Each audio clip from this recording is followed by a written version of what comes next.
100 years ago, a deceptively simple formula revealed a hidden unity buried deep in the fabric of the universe. It tells of a fantastic connection between energy, matter, and light. Its author was a youthful Albert Einstein. It's the most famous equation in the world. E equals mc squared.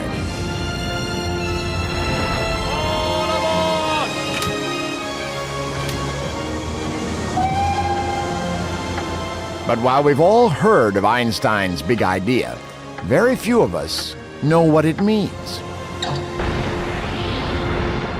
In fact, E equals mc squared is so remarkable that even Einstein wasn't sure if it was really true. Albert, darling, you're later than I expected. We've only got sausage and cheese tonight. What is it? We need to talk. Has something happened? Oh, no, nothing. Sorry, no. I spent most of the day staring out the window at work, looking at trains. And I started to think about an object and how much energy it had. Can I explain it to you? Of course you can. First, dinner, food and talk. I think the gods are laughing at me. The gods were not laughing at Einstein. He'd united in one stunning insight the work of many who had come before him. Scientists who'd fought and even died to create each part of the equation. The story of E equals mc squared starts long before Einstein with the discovery of E for energy.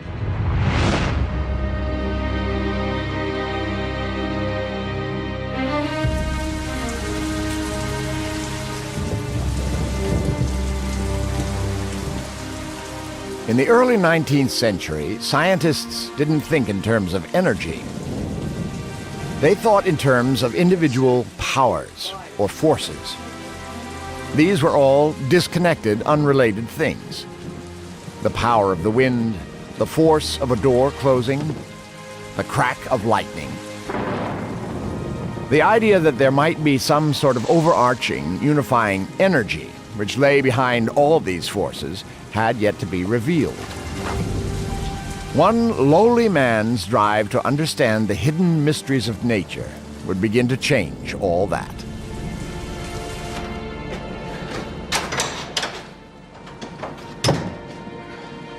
Young Michael Faraday hated his job. He was uneducated, the son of a blacksmith. He'd been lucky to become a bookbinder's apprentice. But Faraday craved one thing. He craved knowledge. He read every book that passed through his hands. He developed a passion for science. All of his free time and his meager wages were poured into his self-education. He was on the threshold of an incredible journey into the invisible world of energy.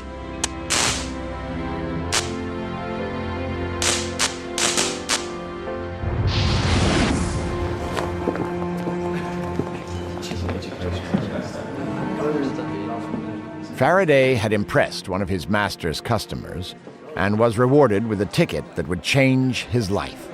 Excuse me, please. Can I pass, please? Can I pass? Some of us are trying to improve ourselves. If people will let us. Of course, of course. Pass, pass. This way to a better life.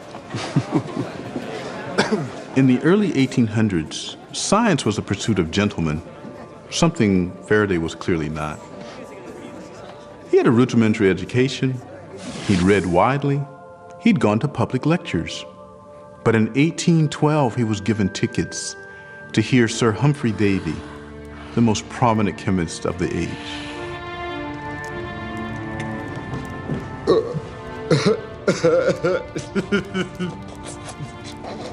19th century scientists were the pop stars of their day. Their lectures were hugely popular. Tickets were hard to come by, and Davy reveled in his status. They're waiting. I know. He was also a keen follower of the latest fashion, nitrous oxide or laughing gas. He said it had all the benefits of alcohol without the hangover. Electricity, ladies and gentlemen. A mysterious force that can unravel the confusing mixture of intermingled substances that surround us and produce pure elements. How do we... Davy was an absolutely first-rate scientist. However, many will come to say that his greatest discovery is Michael Faraday. Metals unknown, that is, until I isolated potassium from molten potash and sodium, as I showed you last time, from common salt. That same magical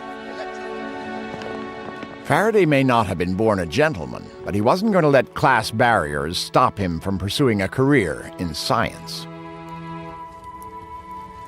He worked for nights on end to bind his lecture notes into a book for his new hero.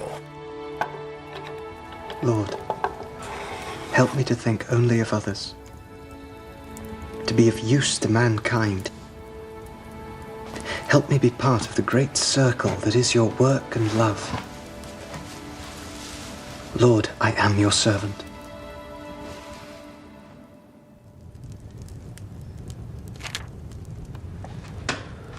Well, this is excellent work, Faraday.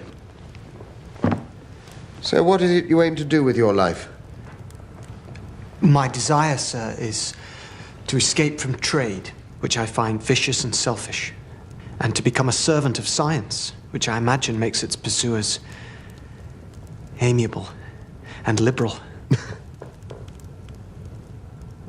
Really? Well, I shall leave it to the experience of a few years to set you right on that score. Look, I haven't anything at the moment. I'll send a note if anything comes up.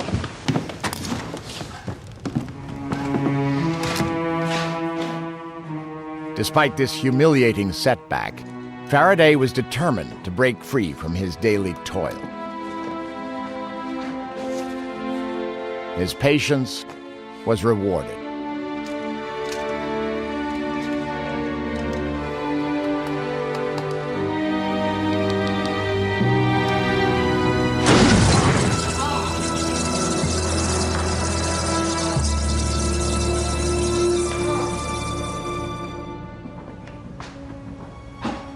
You man, meet Mr. Michael Faraday. He's going to be my helper while I recover. He assures me he is a Christian fellow. Perhaps with God and Faraday in charge of the chemicals, you and I will be safe in our place of work. Thank you, Professor Davy. Welcome, Faraday. Oh, no, thank you, and thank you, Sir Humphrey. Just stick to your job and do as you're told, and you'll be fine, Faraday.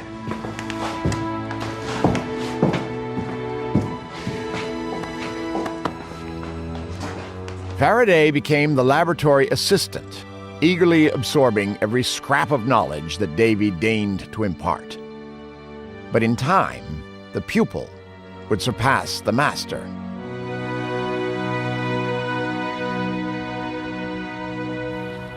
The big excitement of the day was electricity. Another charge, Newman. The battery had just been invented, and all manner of experiments were being done. But no one really understood what this strange force of electricity was. The academic establishment at the time thought that electricity was, like a fluid flowing through a pipe, pushing its way along. But in 1821, a Danish researcher showed that when you pass an electrical current through a wire and place a compass near it, it deflected the needle at right angles. This was the first time researchers had seen electricity affect a magnet. The first glimpse of two forces which had previously been seen as entirely separate, now unified in some inexplicable way. Faraday, come look at this. You're the bright spark around here. Perhaps you can work it out. Einsteins reported an amazing finding. We're just replicating it here. Let's try the compass on the other side. Now, that is remarkable. But if the electrical force is flowing through the wire, why does the needle not move in the same direction, parallel to the wire? Quite. Let's try turning the whole apparatus round.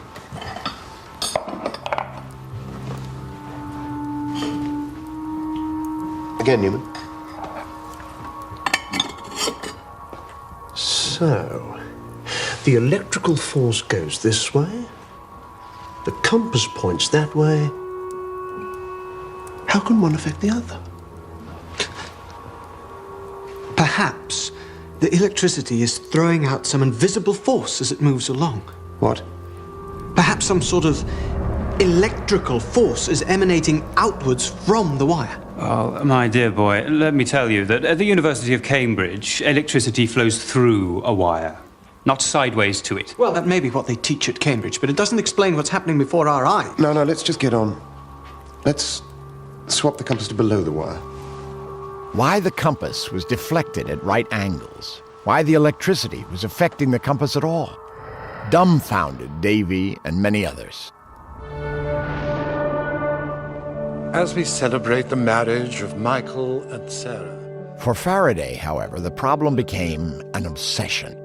It was a fascination inspired by his religion. For him, the problem was a way to understand God's hidden mysteries. A love for our fellow man. There was a small, almost persecuted group in London called the Sandemanians. They were religious, not really a sect. They were just a small subset, sort of like Quakers. Faraday was a member of that group. It was a very gentle, decent group. They believed that underneath the whole surface of reality, everything was created by God in a unified way, that if you opened up one little part of it, you could see how everything was connected.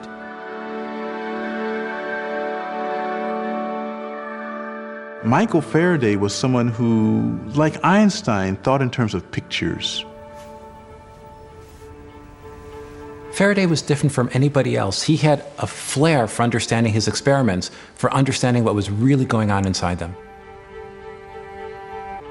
By methodically placing a compass all around an electrified wire, Faraday started to notice a pattern.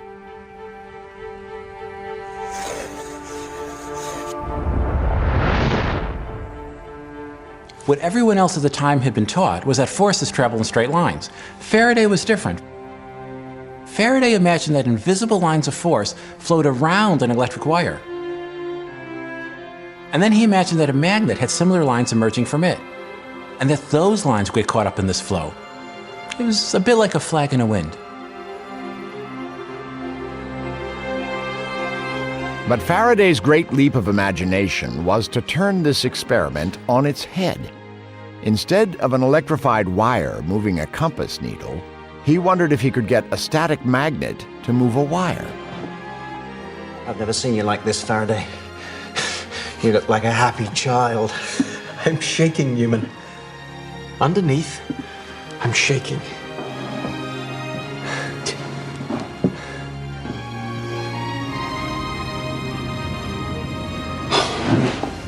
You see, John? You see? Yes.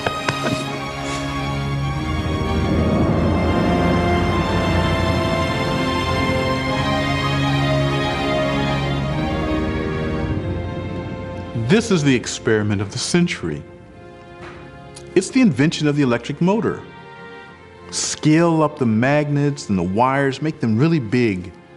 Attach heavy weights to them, and they'll be dragged along. But almost more importantly, he's inventing a new kind of physics here. Although he didn't realize it at the time, Faraday had also just demonstrated an overarching principle. The chemicals in the battery had been transformed into electricity in the wire, which had combined with the magnet to produce motion. Behind all these various forces, there was a common energy.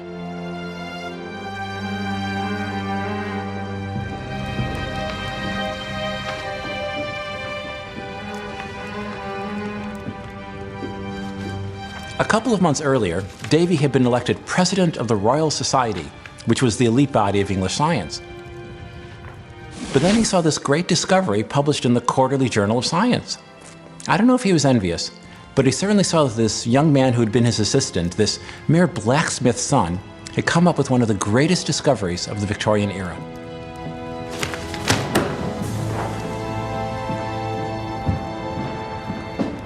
Davy accuses Faraday of plagiarizing similar work from another eminent British scientist, William Wollaston. So, Faraday, what does Wollaston make of all this? He's written to me and assures me that he's taken no offense. And he acknowledges that what I published was entirely my own work. Right. Davy is just being an ass. But will Davy now retract his allegation? Sadly, no. In fact, he's still vehemently opposed to you being elected a member of the Society. Really? And what do you think?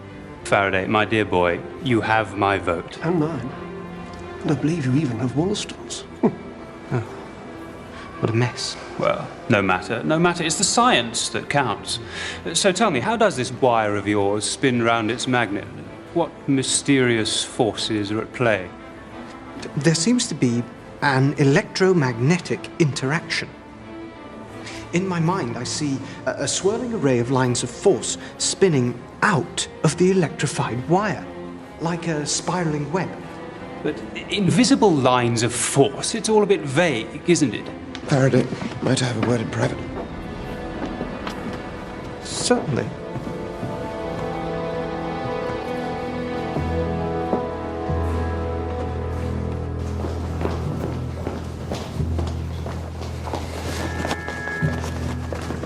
Listen, Faraday, let's stop this nonsense. I want you to take down your ballot paper from the notice board. Sir Humphrey, I see no reason to take it down. My friends have proposed me. It is they who put the paper up. I will not take it down. Good day.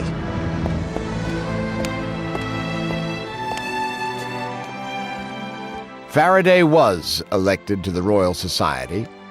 Davy died 5 years later, a victim of his many gaseous inhalations. In time, Faraday's world of invisible forces would lead to a whole new understanding of energy.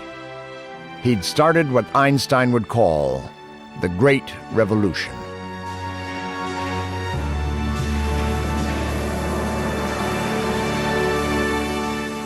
It was in the very heart of this exciting new world of energy that Einstein grew up.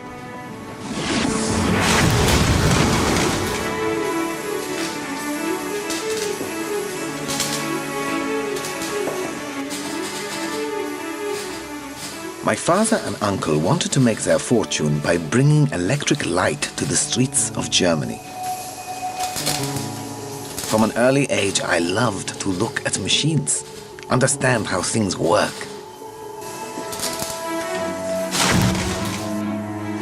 He's going to kill himself. Albert, stay there.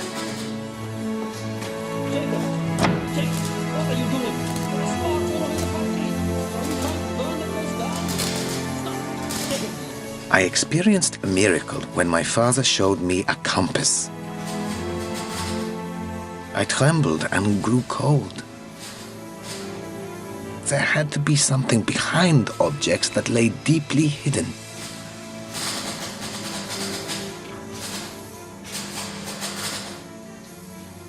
At high school, they had their ideas about what I should learn. I had my own. I was merely interested in physics, maths, philosophy, and playing the violin. Everything else was a bore. Einstein! On your feet! As you obviously know everything about geology, tell me, how does the rock start run here? It's pretty much the same to me whichever way they run, Herr Professor.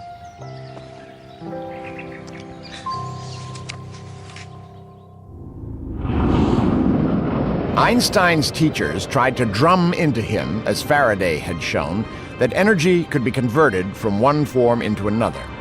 They also believed that all forms of energy had already been discovered. Einstein was going to prove them wrong. He would discover a new, vast reservoir of energy hidden where no other scientist had ever thought of looking, deep in the heart of matter.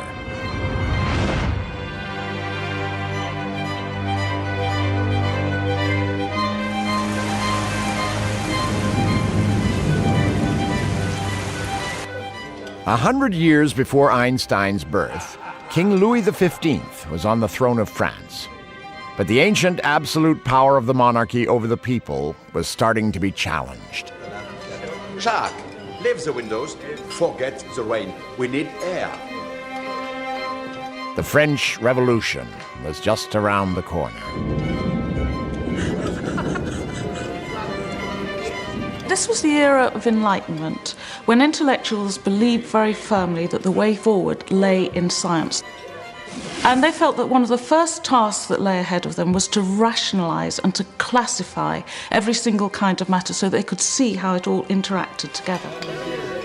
Antoine Lavoisier, a wealthy, aristocratic young man, decided to take up this task, to see if there was some basic connection between all the stuff of everyday life, all the different substances in the world.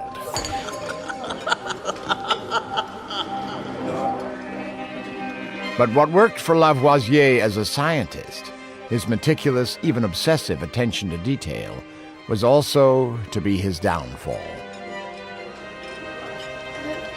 Monsieur Lavoisier, you are, if my eyes do not deceive me, consuming only milk this evening.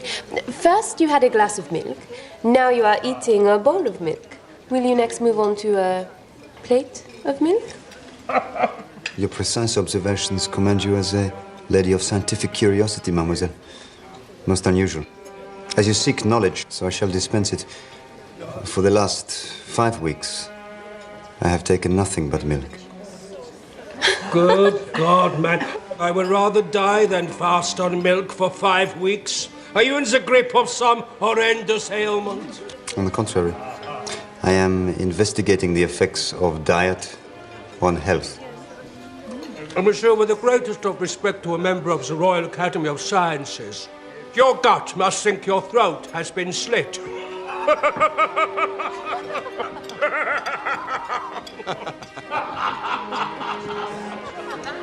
Whereas your gut count is no doubt petitioning the Academy for a widening of your throat. Marianne, how dare you insult the Count? Don't forget what the Count offers.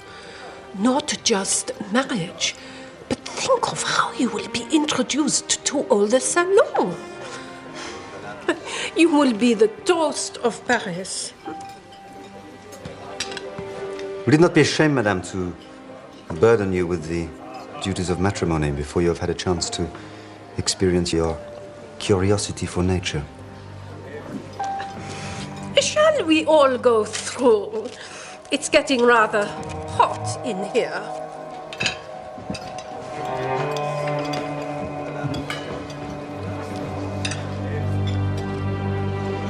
Do you really plan to marry the Amaval? There is a plan, but it is not mine. Then I must contrive to save you.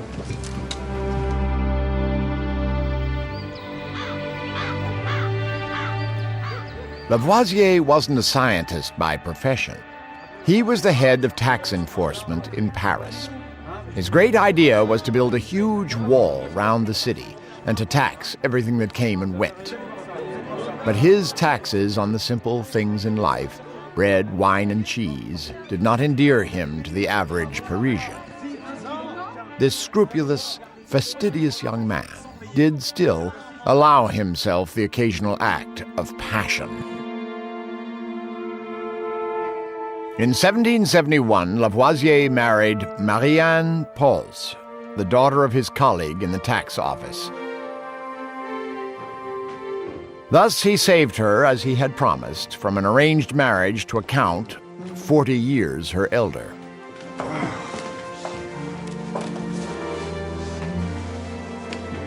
Allow me to show you something.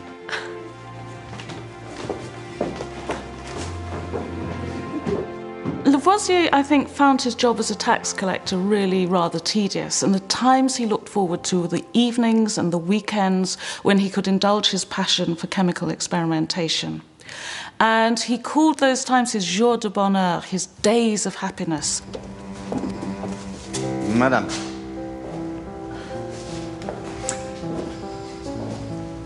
What will happen if I take a bar of copper or iron and leave it outside in the rain for months on end. Madame Lavoisier. Monsieur Lavoisier. The metals. What will become of them? Is this a verbal examination? Prior to an examination proper, sir? I merely seek the truth. Then you joy with me, monsieur, for you know the truth. The copper will become covered in a green verdigris, and the iron will rust. I believe the term is calcined. Most impressive, my charming wife. But let me press you further. When the metal rusts, does it get heavier or lighter? Why, sir, I think you mean to trap me. Oh. Then perhaps this little butterfly should land and allow me to take a closer look.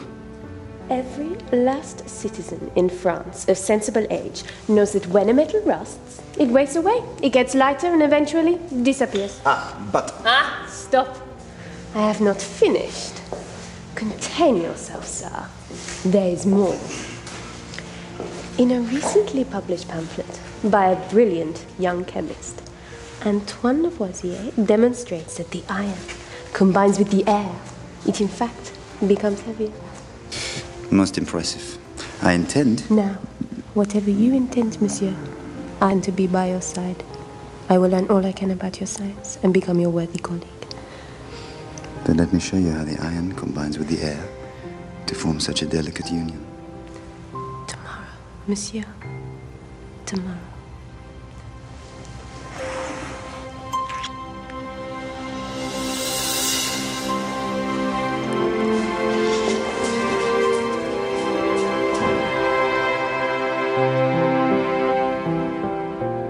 Marianne learned chemistry at her husband's side, but soon sought other ways to contribute to his work. She learned English so that she could translate contemporary scientific works. She took drawing lessons so that she could record in forensic detail the minutiae of their work together. She ran their laboratory and was the public face of Lavoisier, Inc. She was central to the whole research effort. That is a terrible thing to say. You are a cheeky man. This way, please, gentlemen.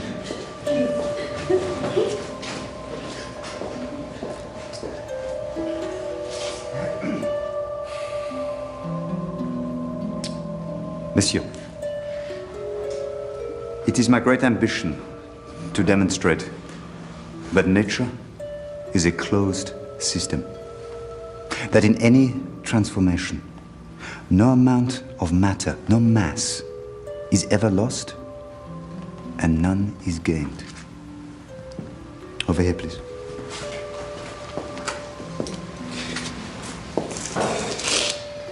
This precise amount of water is heated to steam. This steam is brought into contact with a red-hot iron barrel embedded in the coals. From this end, we cool the steam. But interestingly, we collect less water than we started with.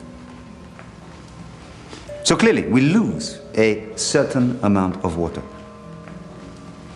However, we also collect a gas. And the weight of the iron barrel increases. Now, when we combine these two increases, the new weight of the iron barrel and the gas we have collected, they are exactly equal to the weight of the lost water. But is it atmospheric air, Monsieur Lavoisier? No. No, because I am measuring it to the very last grain. I can see that it is lighter than the air around us. And, moreover, it is flammable. Voila. Water is made out of hydrogen and oxygen.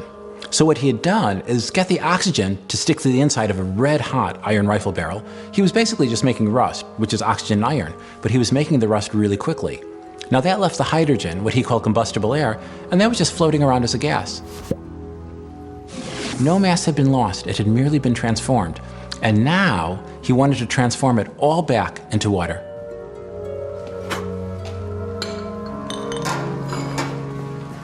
This is only the beginning.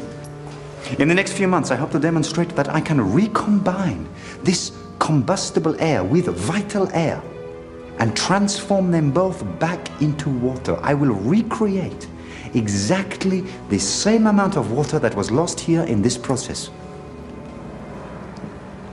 It is my hope to complete the cycle, water into gas, into water,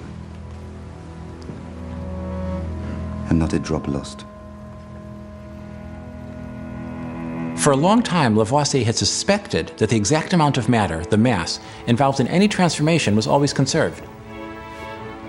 But to prove this, he had to perform thousands of experiments, and he had to do the measurements with incredible accuracy. That's where his great wealth from being a tax collector came in. He could afford to commission the most sensitive instruments ever built. He became obsessed with accuracy.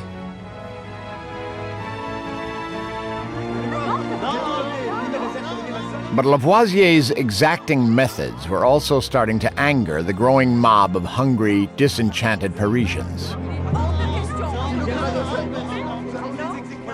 Antoine? Antoine?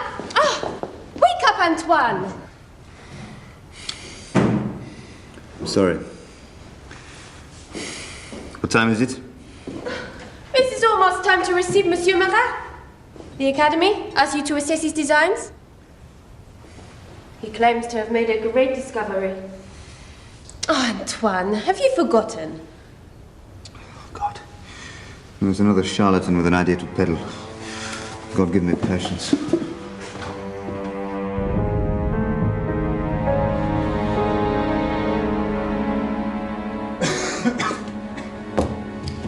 Monsieur Marat. Monsieur, I have invented a device which projects an image of the substance of fire onto a screen.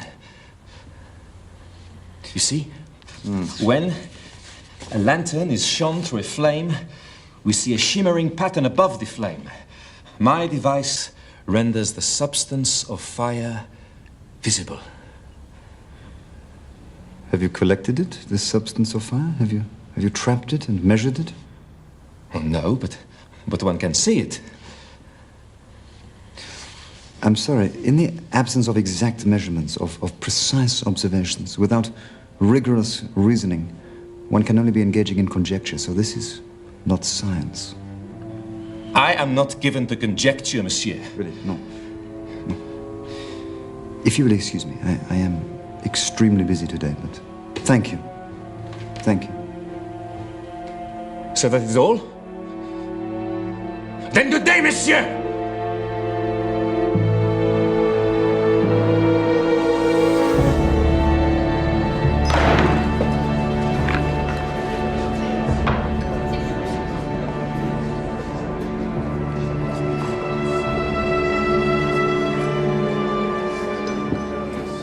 Let me guess, Marat. The King's scientific despot has decreed that your invention does not conform to the version of the truth as laid down by the Academy. Lavoisier. He talks about facts. He worships the truth. Listen to me, my friend. They are all the same, the Royal Academies. They insult the liberty of the mind. They think they are the sole arbiters of genius. They are rotten to the core, just like every other tentacle of the king. The people. It is they who will determine right and wrong. Don't worry. In my next pamphlet, I will expose this persecutor of yours.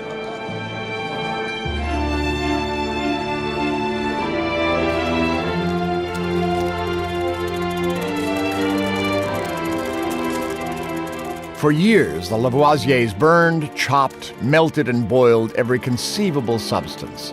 They'd shown that as long as one is scrupulous about collecting all the vapors, liquids, and powders created in a transformation, then mass is not decreased. Liquids might become gases, metals may rust, wood may become ash and smoke, but matter, the tiny atoms that make up all substances, none of it is ever lost. The crowning glory of this opus was their remarkable use of static electricity to cause oxygen and hydrogen to recombine back into water.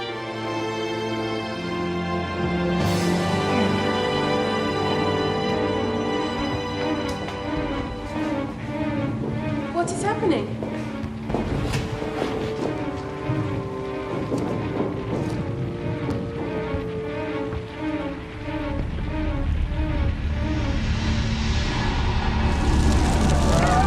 As the French Revolution exploded, the royal family and whole swaths of aristocrats lost their heads on the guillotine.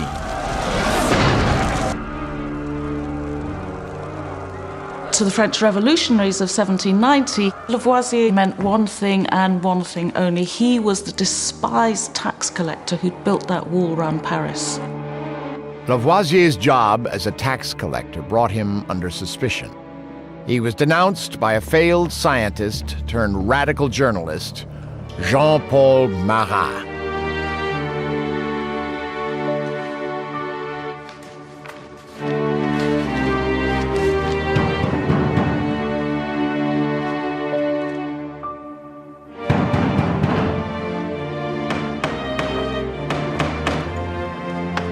Où est Lavoisier? Je sais pas. Lavoisier! Lavoisier!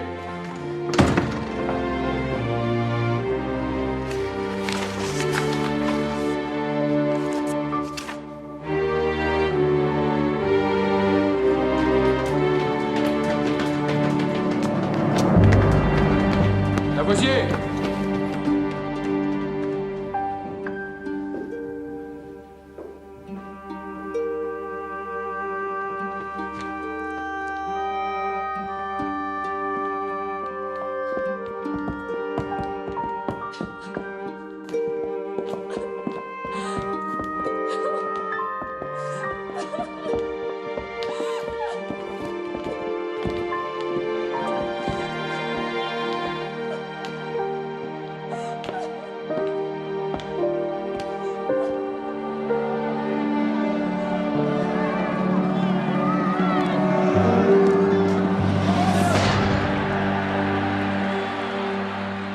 What Lavoisier did is absolutely central to science and especially T equals mc squared. Because what he said is if you take a bunch of matter, you can break it apart, you can recombine it, you can do anything to it, and the stuff of the matter won't go away. If the mob burned Paris to the ground, utterly razed it, shattered the bricks into rubble and dust, and burned the buildings into ashes and smoke, turns out if you put a huge dome over Paris and weighed all the smoke and all the ashes and all the rubble, it would add up to the exact same weight as the original city and the air around it before. Nothing disappears.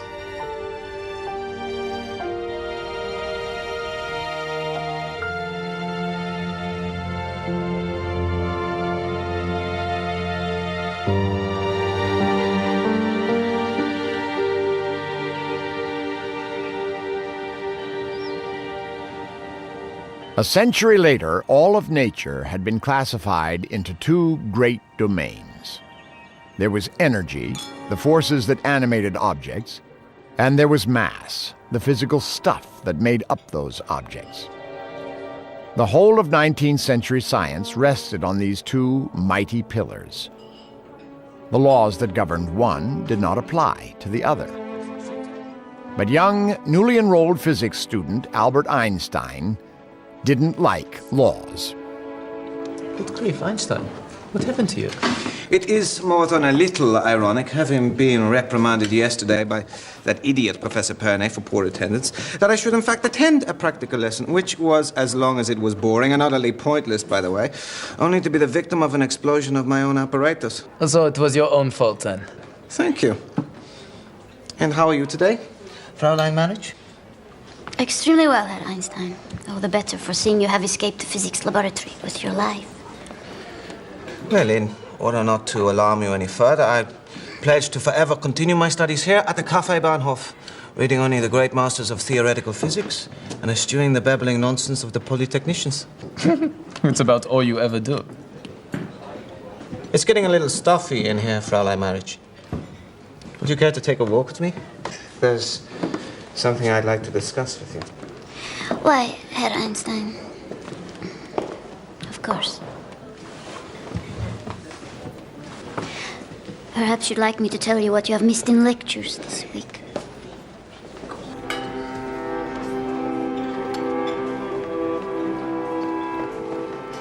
Einstein wasn't exactly a model student. He excelled in certain subjects, especially physics and math, but he wasn't very diligent in a lot of his other classes. He was undoubtedly very questioning, which seems to have annoyed most of his professors throughout his life. He would pursue his fascinations with just incredible determination. We know from his letters that Einstein, even from the age of 16, was literally obsessed with the nature of light.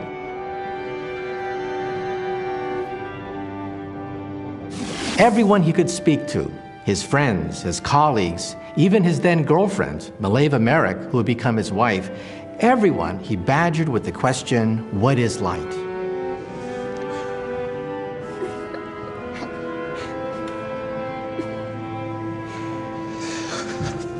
What would I see if I rode on a beam of light? What? A beam of light?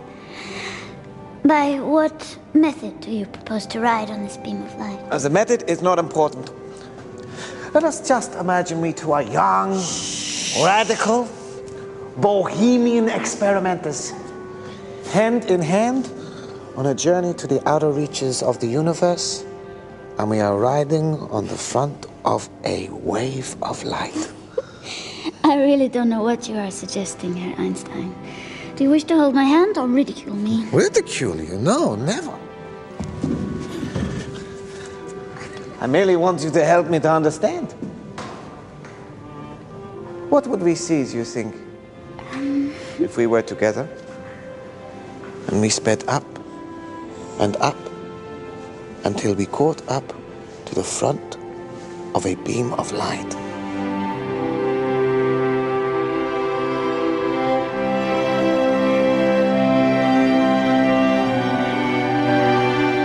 It was Einstein's relentless pursuit of light which would bring about a revolution in science. With light, he would reinvent the universe and find a hidden pathway that would unite energy and mass.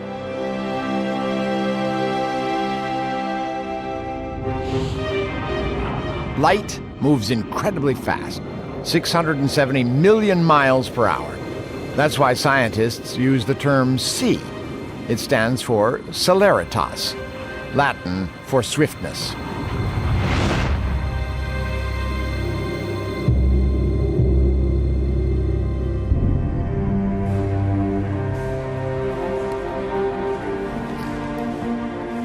Long before the 19th century, scientists had computed the speed of light, but no one knew what light actually was.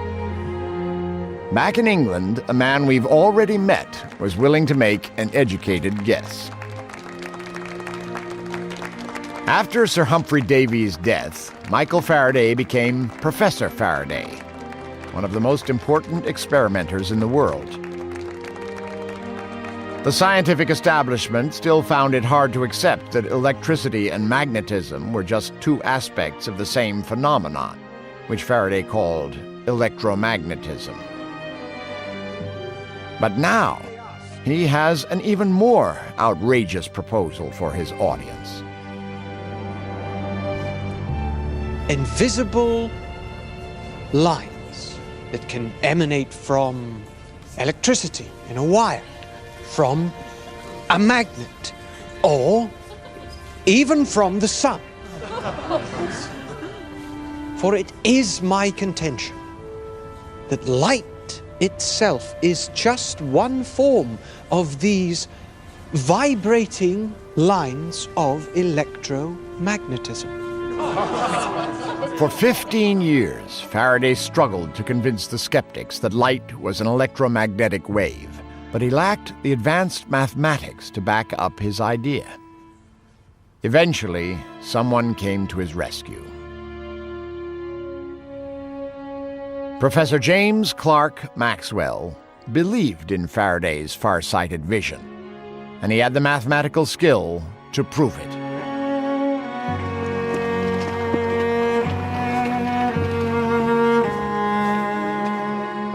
Maxwell and the aging Faraday became close friends.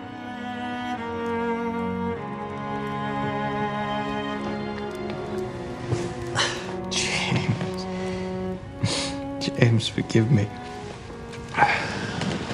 A word of advice. Don't get old. Michael, how are you? I'm fine. Memory isn't too good, but... Well, I thought you might like to see what I've just published. Oh, yes. Yes.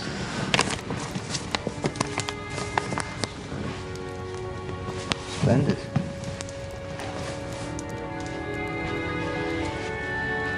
So your results show that when electricity flows along a wire, what it actually does is create a little bit of magnetism. And as that magnetic charge moves, it creates a little piece of electricity. Electricity? Electricity and magnetism are interwoven, like a never-ending braid. So it is always pulsing forward. It's wonderful.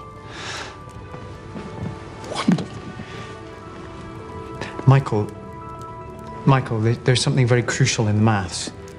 This electricity producing magnetism and magnetism producing electricity, it can only ever happen at a very particular speed. The equations are very clear about it. They come up with just one number. 670 million miles per hour. I'm not sure. It's the speed of light. That is the speed of light. That means you were right all along. Light is an electromagnetic wave. Maxwell had proven Faraday right. Electricity and magnetism are just two aspects of a deeper unity. A force now called electromagnetism, which travels at 670 million miles per hour. In its visible form, it is nothing other than light itself. And nothing fascinated the young Einstein more than light.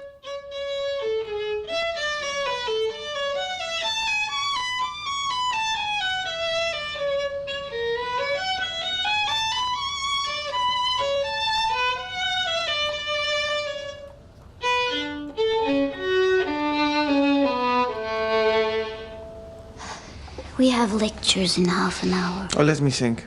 Professor Weber and his life-draining monologue? Or you, Mozart, and James Clerk Maxwell? We can't. We'll get a warning. Our project is too precious to waste time listening to those dullards. Come with me. We'll read Maxwell and think about the electromagnetic theory of light. Oh, why, my dear little Johnny, how you enchant a lady.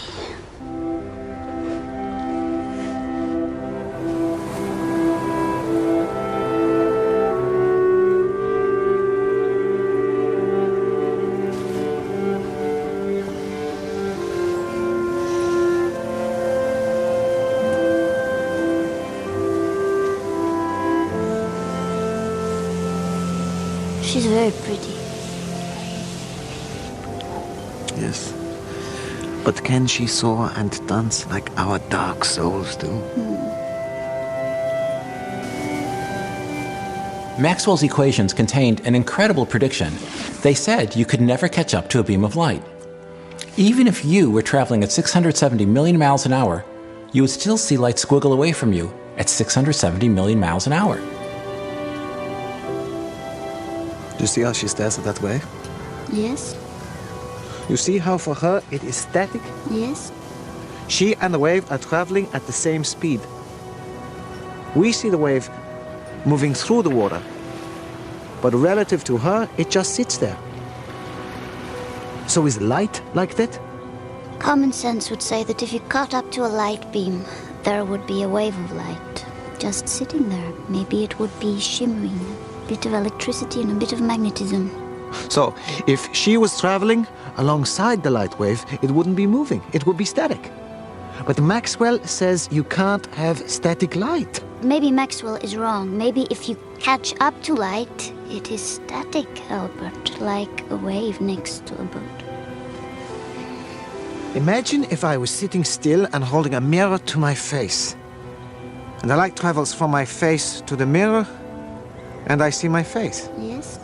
However, if I and the mirror were traveling at the speed of light... You're going at the same speed as the light leaving your face. Exactly. The light never reaches the mirror. So would I be invisible?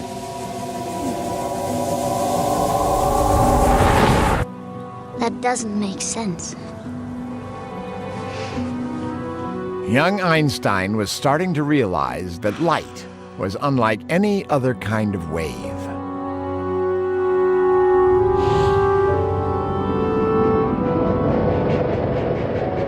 Einstein was about to enter a surreal universe where energy, mass, and the speed of light intermingled in a way no one had ever suspected. But there was one last mathematical ingredient that Einstein would need: the everyday process of squaring.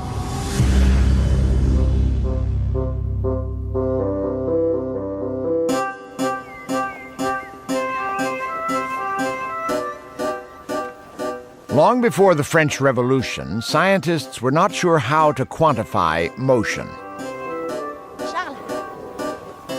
Equations that explained how objects moved and collided were in their infancy.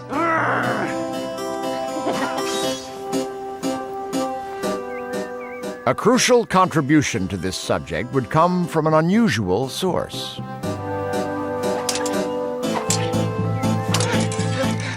Meet the aristocratic 16-year-old daughter of one of King Louis XIV's courtiers, Émilie du Châtelet.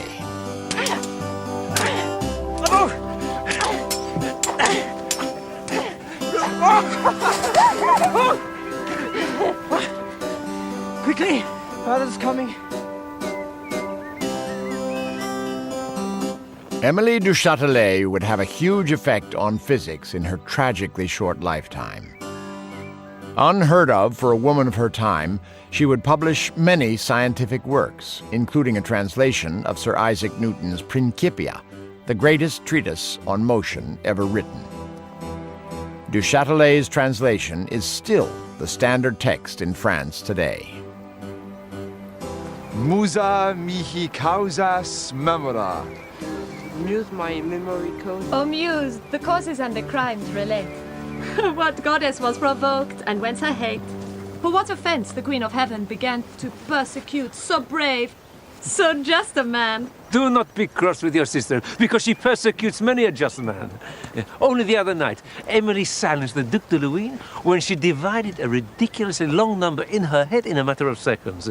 You should have seen the incredulity on their faces when they realized Emily was correct.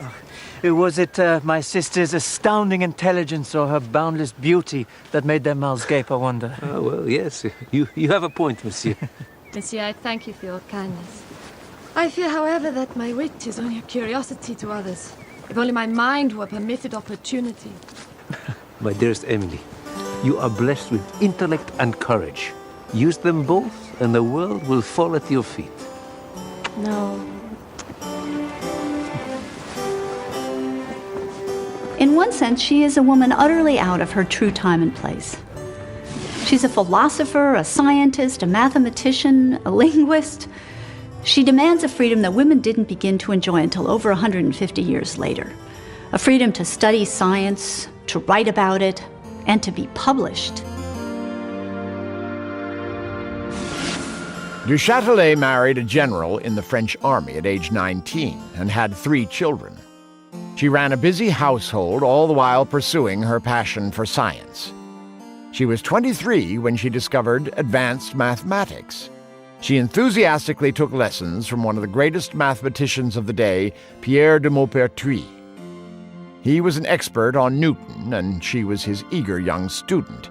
It seems they had a brief affair. But then he set off on a polar expedition. Du Châtelet then fell passionately in love with Voltaire, France's greatest poet. A fierce critic of the king and the Catholic Church, Voltaire had been imprisoned twice and exiled to England, where he became enthralled by the ideas of Newton.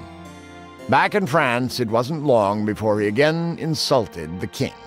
Du Châtelet hid him in her country home. The poor little creature is devoted to him. Isolated far from Paris, Du Châtelet and Voltaire turned her chateau into a palace of learning and culture, complete with its own tiny theater, and all with the apparent blessing of her husband. Who is the There's a great deal of myth surrounding Du Châtelet and her love life, and most of it is very exaggerated.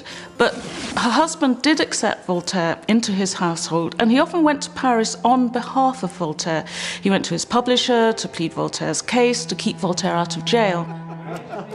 And it is also true that Émilie du Châtelet did have several affairs of a fleeting nature. Bravo, bravo! She created an institution to rival that of France's Royal Academy of Sciences.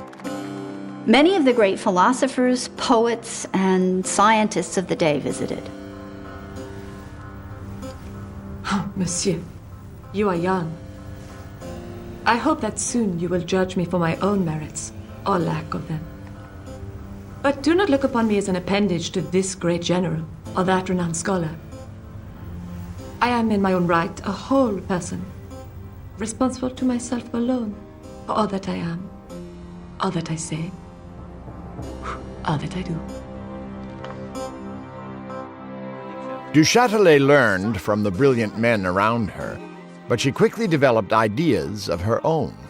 Much to the horror of her mentors, she even dared to suspect that there was a flaw in the great Sir Isaac Newton's thinking. Newton stated that the energy of an object, the force with which it collided with another object, could very simply be accounted for by its mass times its velocity. In correspondence with scientists in Germany, Du Châtelet learned of another view, that of Gottfried Leibniz. He proposed that moving objects had a kind of inner spirit.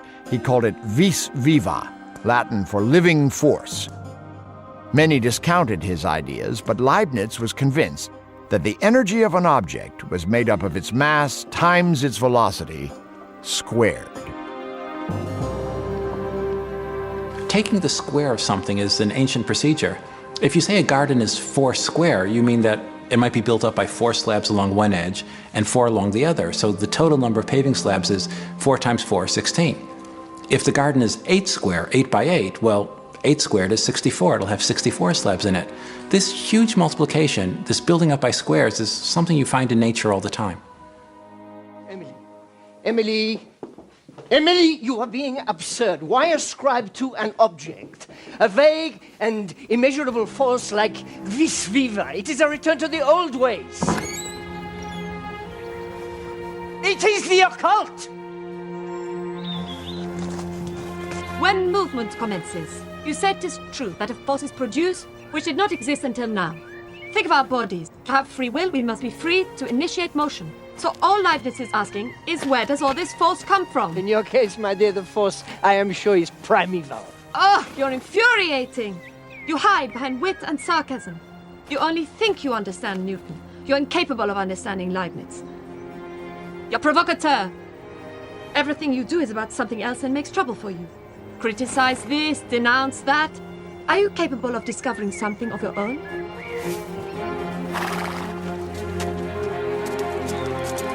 I discovered you!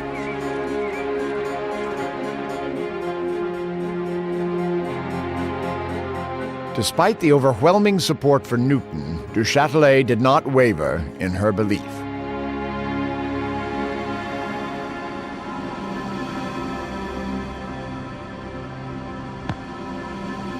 Eventually, she came across an experiment performed by a Dutch scientist, Willem Segravesand, that would prove her point.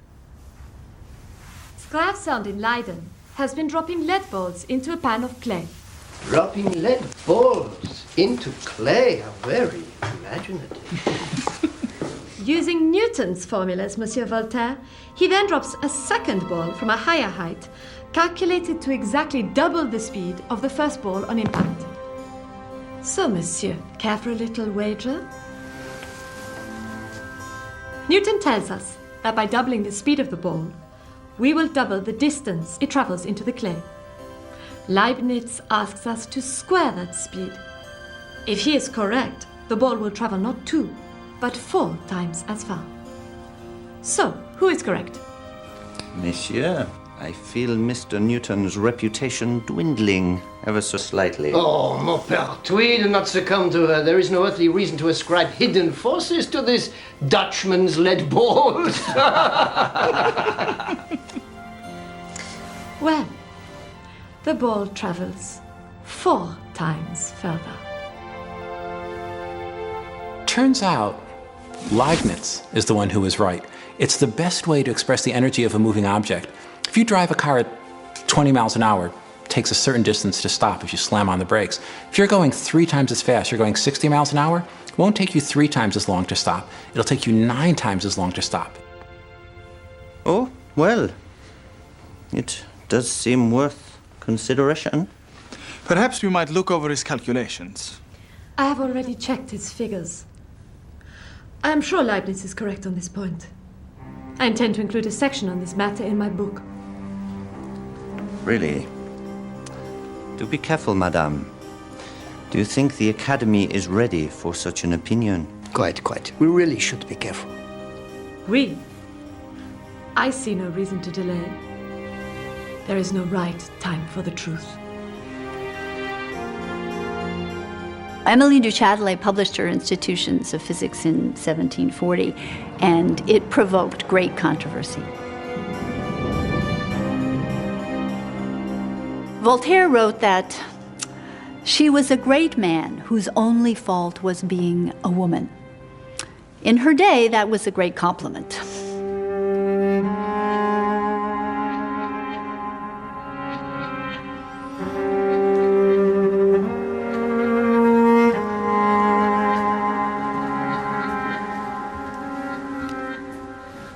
I am with child.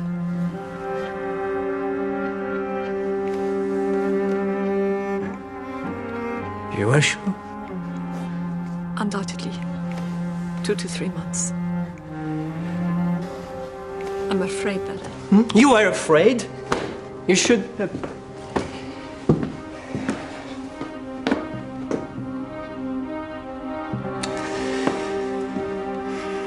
Well, this child is obviously not mine. Nor is it your husband's.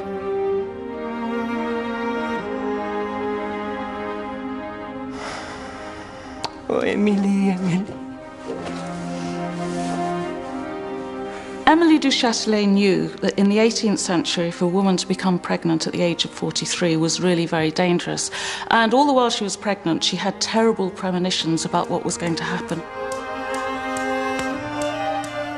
All her life, du Châtelet had tried to rise above the limitations placed on her gender. In the end, it was an affair with a young soldier that led to her demise. 6 days after giving birth to her 4th child, she suffered an embolism and died.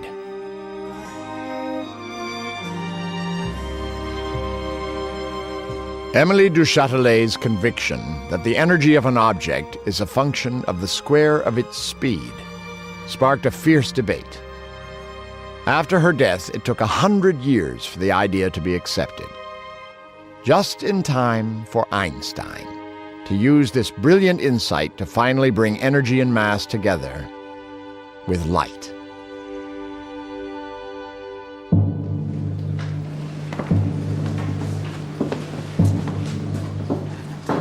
Einstein pursued light right through university and beyond. Unfortunately, he'd upset so many professors that no one would write him a reference. He accepted a low-paying job in the Swiss patent office. He and Mileva married and had a child. The young family struggled, but none of it seems to bother Albert.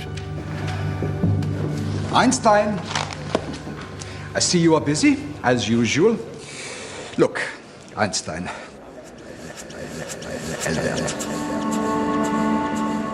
You have shown some quite good achievements, but listen, about your promotion. I really think it would be better to wait until you have become more fully familiar with mechanical engineering. I'm sorry. Perhaps next time. But I wanted to hire a maid so I can get back and finish my degree. Now I will never pass my dissertation. Oh, come, my pretty little duck. All will be fine. We will see. How will it be fine, Albert? Do I have to just wait another year until you are promoted? Come on, my little one. Oh,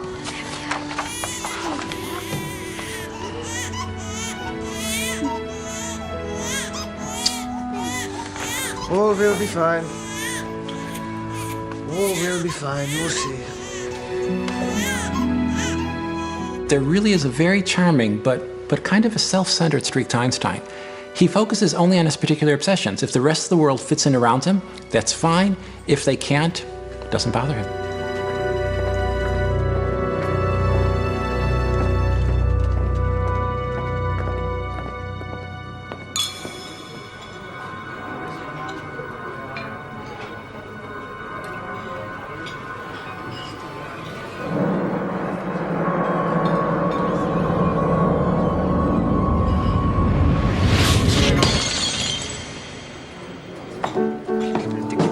And he's going to come and tell us.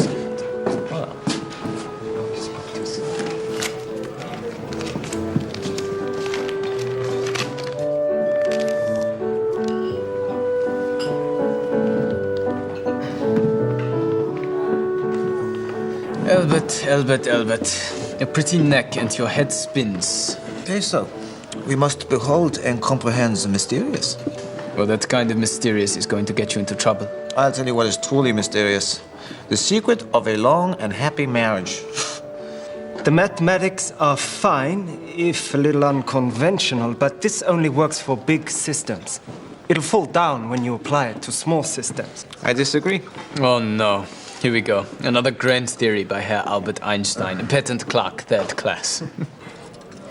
What would happen if one applied those formulae to electromagnetic radiation? Albert, you can't just take one bit of physics and apply it without proper regard to a completely different area.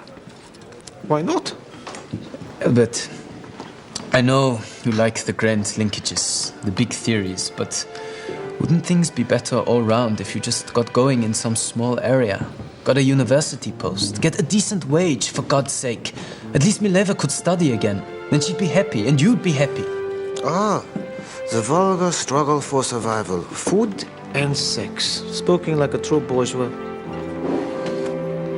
Bessel, I want to know how God created this world. I'm not interested in this or that phenomenon, in the spectrum of this or that element. I want to know his thoughts. The rest? The details. Yes, but you can't feed your children on his thoughts, Bertie.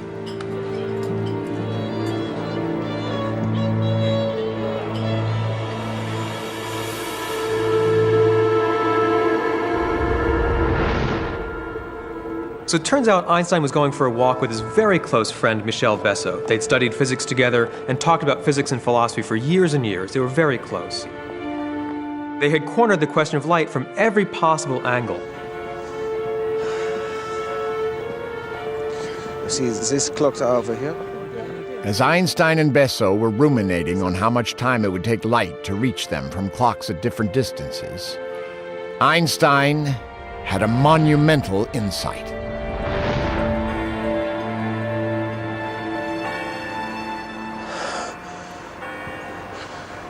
Thank you.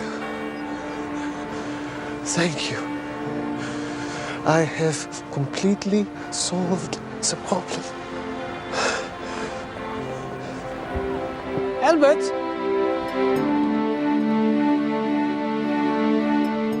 What Einstein did was completely turn the problem on its head. Other scientists had found it impossible to accept Maxwell's idea that light would always move away from you at 670 million miles an hour, even if you too were traveling really fast. But Einstein just accepted that as a fact. Light's speed never, ever changes. Then, what he did was bend everything we know about the universe to fit light's fixed speed. What he discovered was that to do that, you have to slow down time. His extraordinary insight is that time, as you approach the speed of light, time itself will slow down. It's a monumental shift in how we see the world.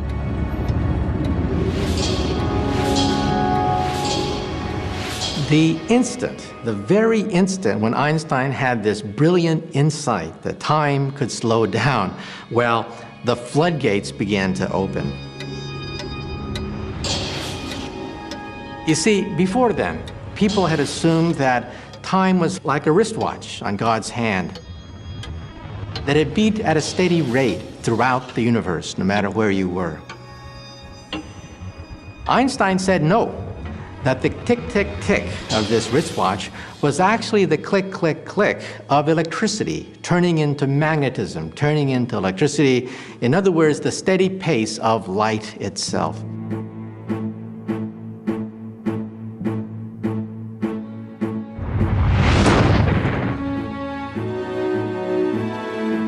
"1905 was a miraculous year for Einstein and for physics.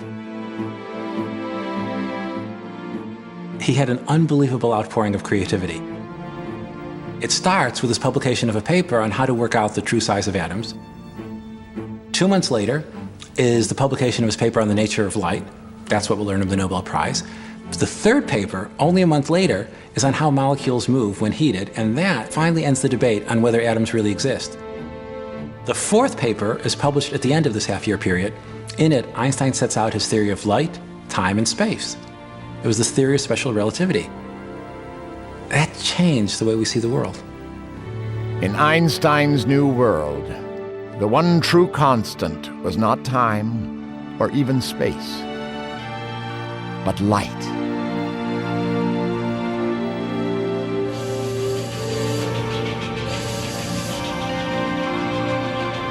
But Einstein's miracle year was not over.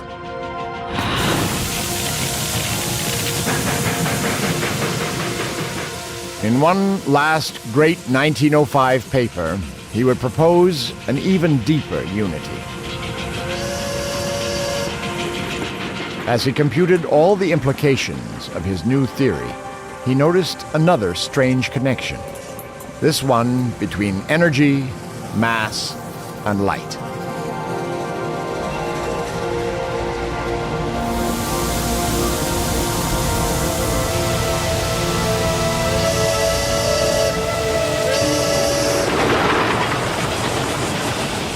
Einstein realizes that the speed of light is kind of like a cosmic speed limit. Nothing can go faster. So imagine we have a train charging along, and let's say it's getting up to the speed of light, and we're stuffing more and more energy in, trying to get it to go faster and faster. But it's still bumping up against the speed of light. So all this energy, where does it go? It has to go somewhere. Amazingly, it goes into the object's mass. From our point of view, the train actually gets heavier. The energy becomes mass.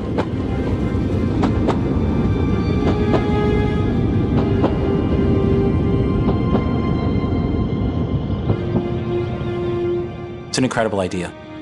Even Einstein is amazed by it. Look, I think I have found a connection between energy and mass, if I am right. Then energy and mass are not absolute. They are not distinct. They can be converted into one another. Energy can become mass, and mass can become energy. And not just energy equaling mass. Energy equals mass times the square of the speed of light. Would you like me to check your mathematics?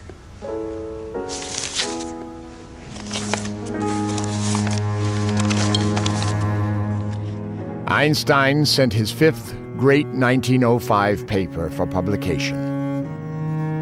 In 3 pages, he simply stated that energy and mass were connected by the square of the speed of light.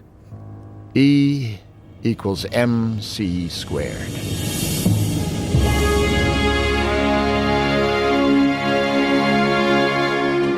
With 4 familiar notes in the scale of nature, this patent officer had composed a totally fresh melody, the culmination of his 10-year journey into light. Here we are for thousands of years thinking that over here is a world of objects, of matter, and over there is an entirely separate world of movement, of forces, of energy. And Einstein says, no, they're not separate.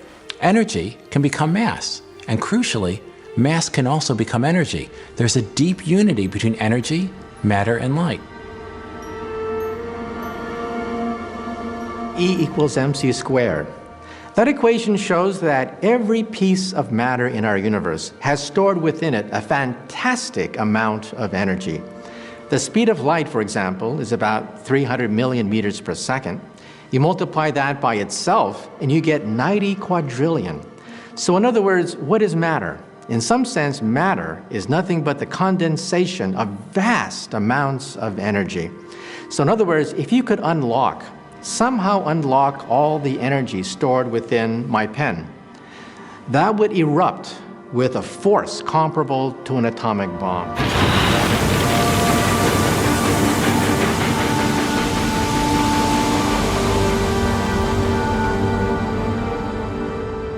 After Einstein's fifth great 1905 paper, physicists no longer spoke of mass or energy. They're now the same thing to us.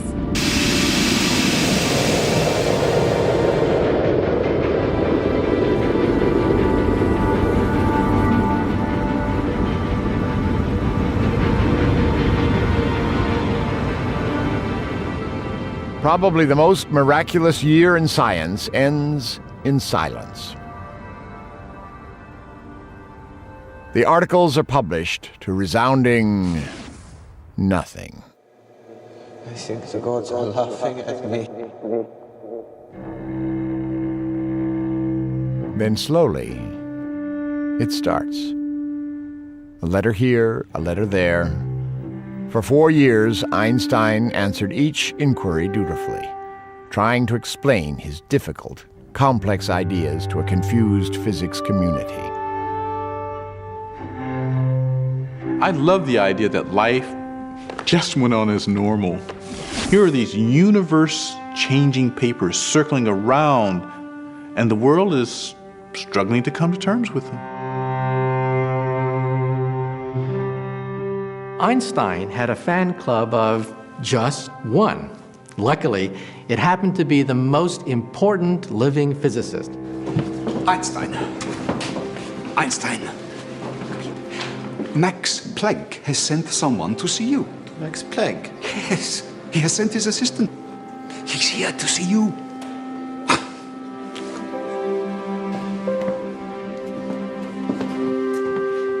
Max Planck encourages the world's most eminent physicists to take Einstein seriously.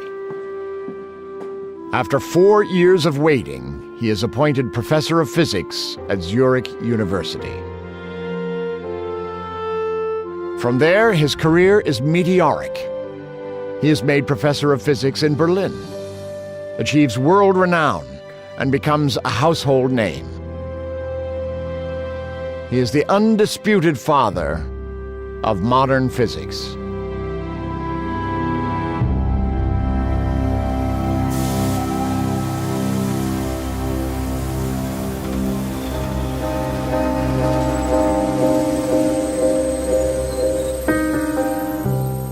But Einstein's success was the downfall of his marriage. In 1919, he divorced Mileva and married his cousin.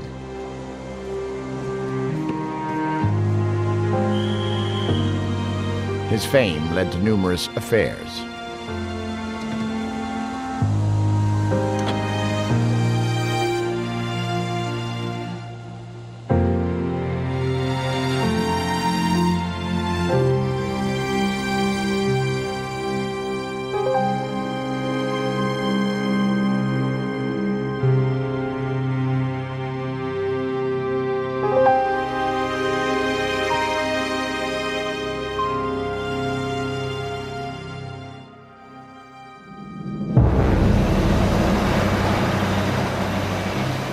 E equals mc squared became the holy grail of science.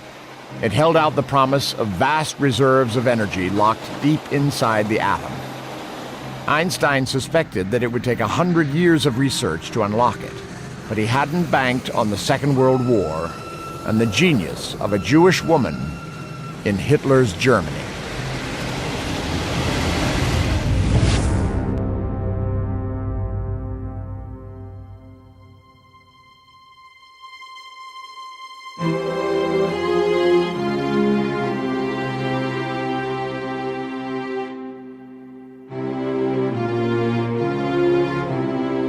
"28-year-old Austrian Lisa Meitner was painfully shy.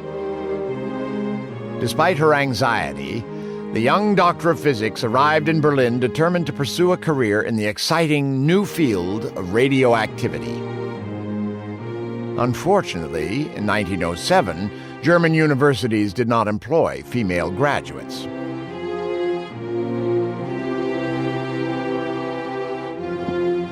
Luckily, one man came to her aid. Fräulein Meitner. Yes? Otto Hahn. I'm a researcher in the Chemistry Institute. Professor Planck suggested I... Herr Hahn, I have read your papers on thorium and on mesothorium, and Dr. Planck suggested that Yes, he suggested that I speak with you. I need someone to collaborate with. I think I could really help with the physical analysis. And the mathematics. Yes. And the mathematics. Studying radioactive atoms has become so much a collaboration between chemistry and physics these days. Yes. I'll ask Fischer for a laboratory then. Excellent. I'll speak to you soon. Lisa Meitner had just taken the first step on a journey that would irrevocably change world history. For her, it would be a road marked with success and renown, but also with terror and betrayal.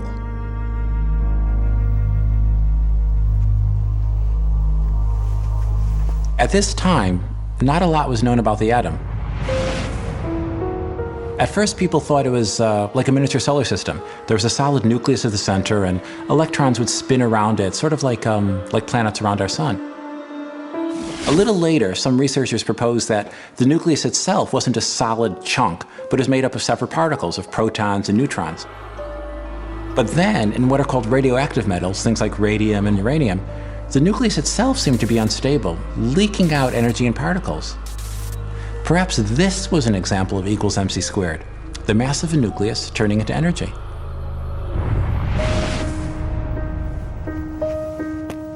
Meitner and Hahn's collaboration to unlock the secrets of the atom started out on an extremely unequal footing. He was given a laboratory. She was forced to work in a wood shop. I see you haven't set your hair on fire. Herr Hahn? The boss, he thinks that if he lets women into the Chemistry Institute, they'll set their hair on fire. Oh, so his beard must be fireproof. Good day, Herr Hahn. Good day. You see, I am non-existent to this place. At least physicists recognize me for my abilities. Yes, where would we chemists be without the steadying hand of the physicist?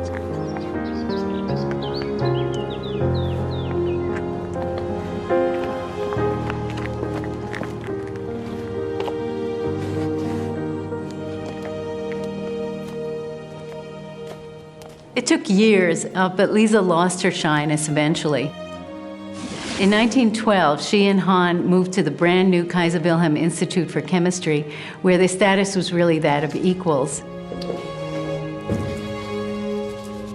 Lisa became the first woman in Germany ever to have the title of professor.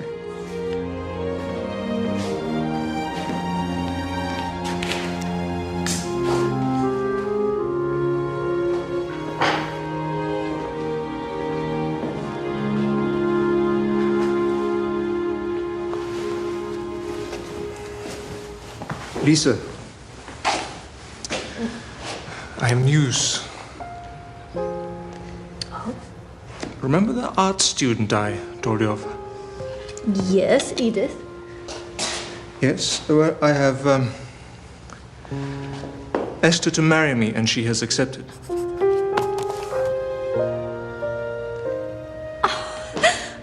Oh, Dr. Han, congratulations. Yes, well, I wanted you to be the first to know. I'm very pleased for you. Very pleased.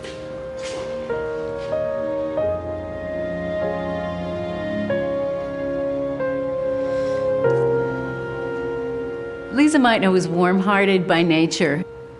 She had many friends, and she may have wanted to have a closer relationship with Otto, but it really does seem that physics was Lisa's first love, maybe even her passion. The 1920s and 30s were the golden age of nuclear research. The largest known nucleus at the time was that of the uranium atom, containing 238 protons and neutrons. Meitner and Hahn were leading the race to see if even bigger nuclei could be created by adding more neutrons. So, the atom, pretty familiar. Nucleus in the center, electrons orbiting around. The nucleus is our focus. The nucleus made up of protons and neutrons. Now, the largest nucleus that we know is that of the uranium atom. Its nucleus is a tightly packed structure of 238 protons and neutrons. The thrust of our work is to try to fire neutrons into this huge structure, and if we can get a neutron to stick in here, it will be a breakthrough.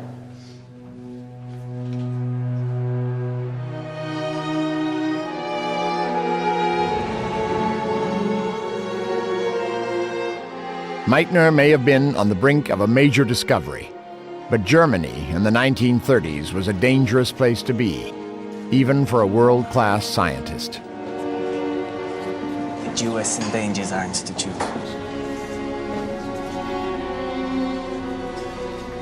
When the Nazis came to power, one of the first things they did was to drive out Jewish academics from the universities.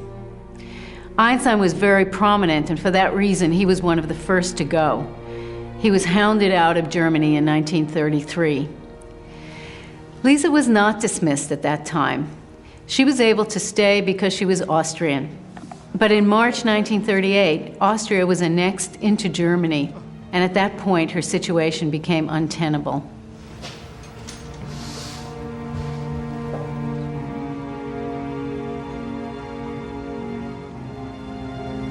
What is it? Frightening news. What's happened? Kurt Hess is going around saying that I should be got rid of. I actually knew. I heard today I was going to speak to the treasurer of the institute before I told you. We'll speak to him tomorrow. Come on, let's get you home. It's late.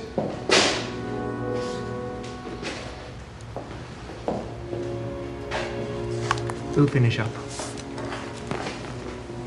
The pressure on Meitner was unbearable. Hahn, who was known for his anti-Nazi views, did his best to protect her, at least initially. I need to talk to you about Lisa. Not now, I'm too busy. We have to protect her. How? What can we do? The situation is the way it is. Who knows what will happen next? She can't stay. It's just not tenable. But she hasn't got a visa or even a valid passport. And she may soon be forbidden to leave Germany. We can't harbor a Jew. If she stays, the regime will shut us all down.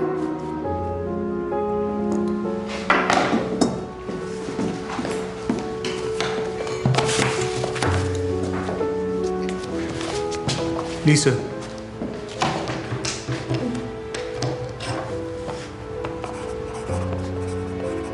Pauline demands that you leave. You can't throw her out. Pauline says you should not come into the Institute anymore. Well, I have to write up then. Thorium irradiation tomorrow, so I have to come in. You've given up.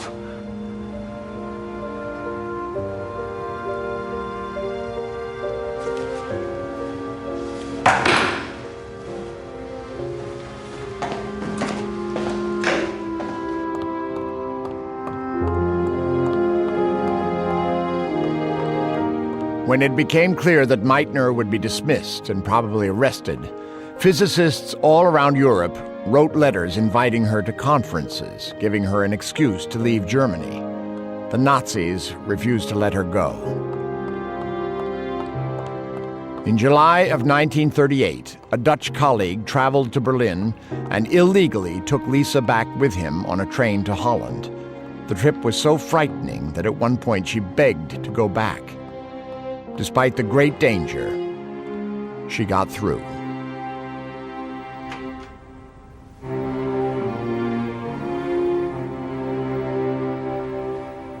She had lost everything: her home, her position, her books, her salary, her pension, even her native language. She had been cut off from her work just at the time when she was leading the field and was on the brink of a major scientific discovery. No matter what privations she suffered, Lisa was still thinking of physics. Amazingly, she and Han were able to collaborate by letter. I hope, my dear Otto, that after 30 years of work together and friendship in the Institute, that at least the possibility remains that you tell me as much as you can about what is happening back there.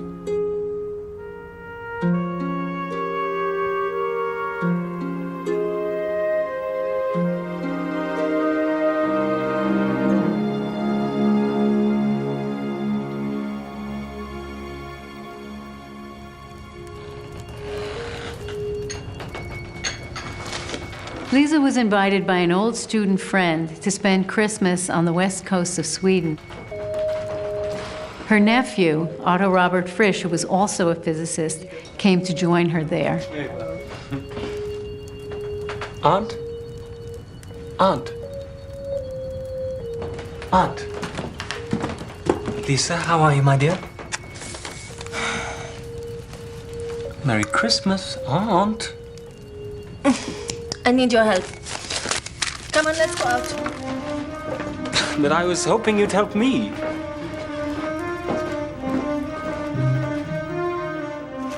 Back in Berlin, Han was getting strange results.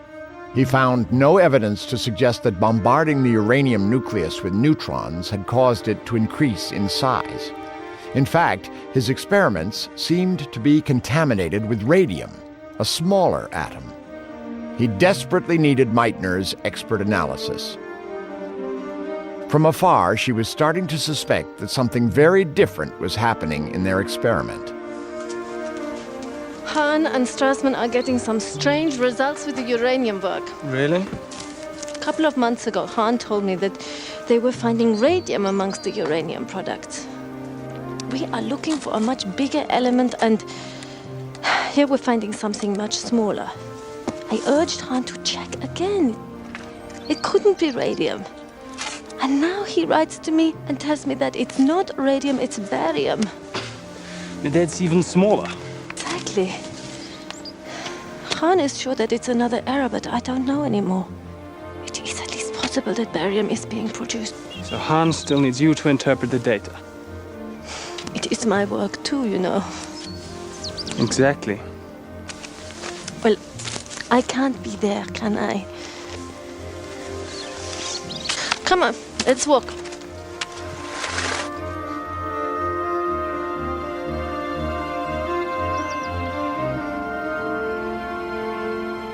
Surely he's made a mistake, hasn't he? He hasn't done what you told him to. Oh, my darling Robert, he may not be a brilliant theorist, but he's too good a chemist to get this wrong.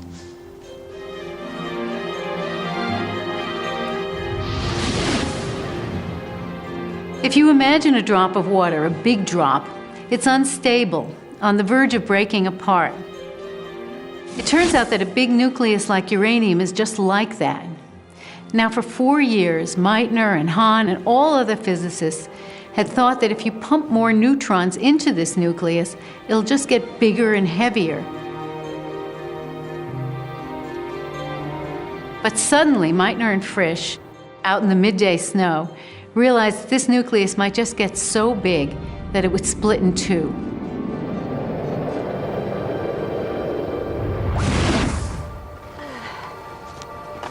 If the nucleus is so big that it has trouble staying together, then couldn't just a little tiny joke from a neutron... Yes, but if the nucleus did split, the two halves would fly apart with a huge amount of energy.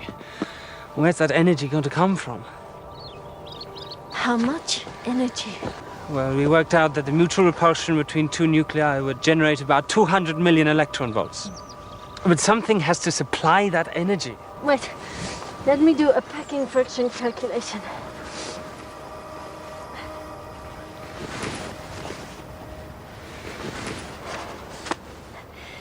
The two nuclei are lighter than the original nucleus of the uranium by about 1/5 of a proton in mass. What? So some mass has been lost. Einstein's E equals mc squared. If we multiply the lost mass by the speed of light squared, we get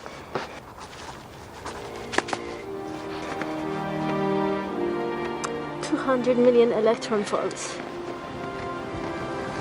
He's split the atom. No. You've split the atom.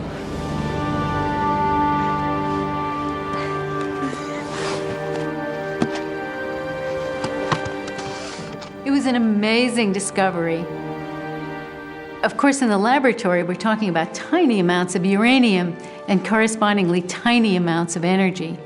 But the point is that the amount of energy released was relatively large, and that it came from the mass of the uranium itself. The energy released was entirely consistent with Einstein's equation, E equals mc squared. Meitner and Frisch published the discovery of what they called nuclear fission to great acclaim. But betrayal awaited them. Otto Hahn was under pressure from the Nazi regime to write his Jewish colleague out of the story. He alone was awarded the 1944 Nobel Prize for the discovery. In his speech, he barely mentioned the leading role of Meitner. Bizarrely, even after the war, Hahn maintained it was he, and not Meitner, who had discovered nuclear fission. Now I want to write something personal, which disturbs me and which I ask you to read with more than 40-year friendship in mind and with the desire to understand me. I am now referred to as Hahn's longtime co-worker. How would you feel if you were only characterized as the longtime co-worker of me?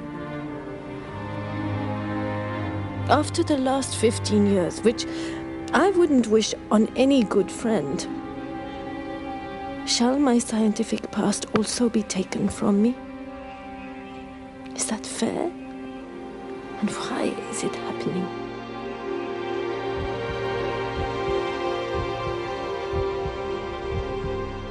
Lisa Meitner had been working on this for 30 years. She'd only broken apart a handful of atoms, but that was enough. Once she had broken even one, the genie was out of the bottle. What Meitner had started, after that, physicists around the world began to realize they could take it a lot further. In 1942, an intense effort to build an atom bomb was begun. All over America, secret installations sprang up under the code name the Manhattan Project. Meitner was asked to join the Manhattan Project, and she refused. She refused to have anything to do with the atomic bomb.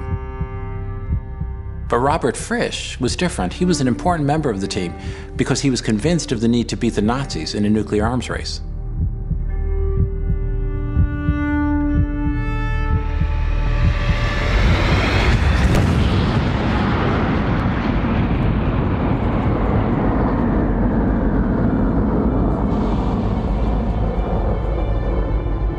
A nuclear bomb was never used on Germany, but the atomic bombs dropped on Hiroshima and Nagasaki demonstrated the terrible destructive power of E equals mc squared.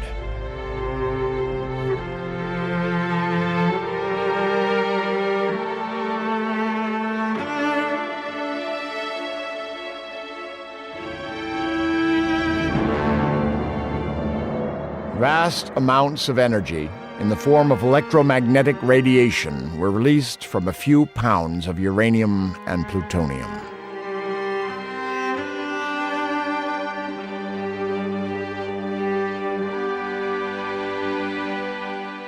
While the pure inquisitiveness of the world's most gifted scientists ironically had brought humanity a weapon of mass destruction, the equation's life has a parallel story of creation and beauty.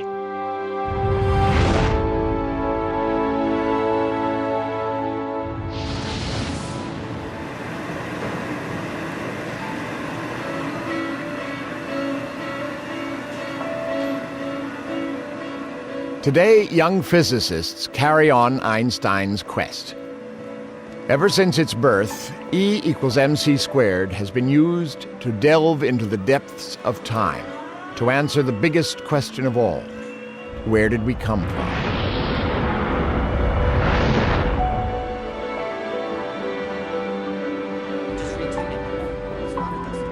At particle accelerators, researchers propel atomic particles to the speed of light and smash them together, creating conditions like those in the Big Bang. E equals mc squared actually tells us how the Big Bang itself happened.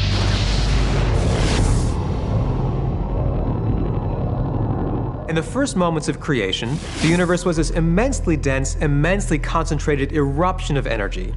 As it rushed apart and expanded, huge amounts of energy, or E, were converted into mass, or M. Pure energy became matter. It became the particles and atoms, and it eventually formed the first stars.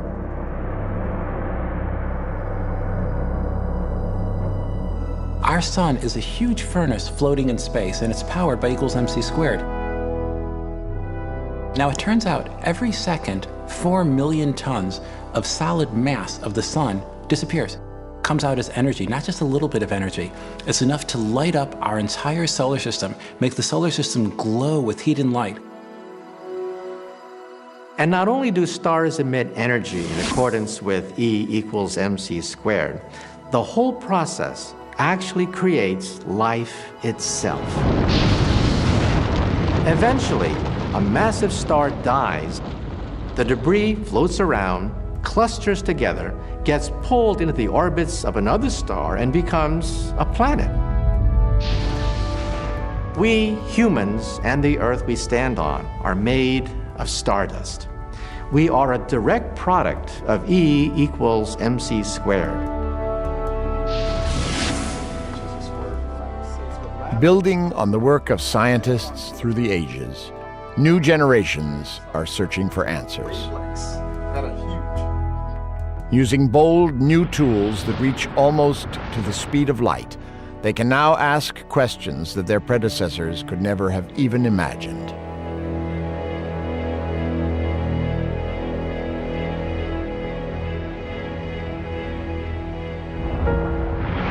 As Einstein himself knew, the journey of discovery is sometimes painful, sometimes joyful. It is as old as human curiosity itself, and never, ever ends.